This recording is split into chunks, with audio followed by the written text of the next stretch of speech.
you usually do not see large amounts of protein in your urine because the kidneys act as a filter. So a lot of times the protein molecules or the proteins themselves are too big to get filtered into the urine, so they usually stay in your body and they don't show up in the urine.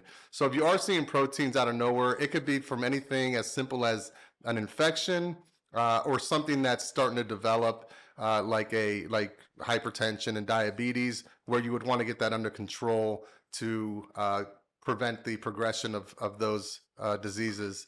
Now, obviously, there's a lot more that can cause proteins in the urine, and the spectrum is so large that I couldn't sit here and try to pinpoint it for you.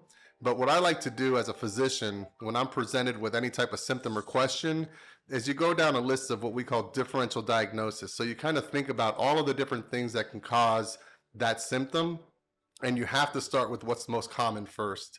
A lot of people have this habit of thinking of worst case scenarios. So you start looking up proteins in the urine, next thing you know, the internet tells you you have cancer, and everybody starts to freak out. Yeah. Oh yeah, we're freaking out.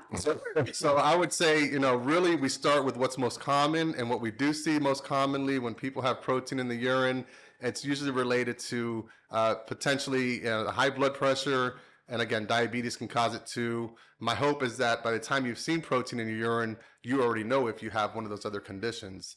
But I think it's definitely worth going and getting it reevaluated.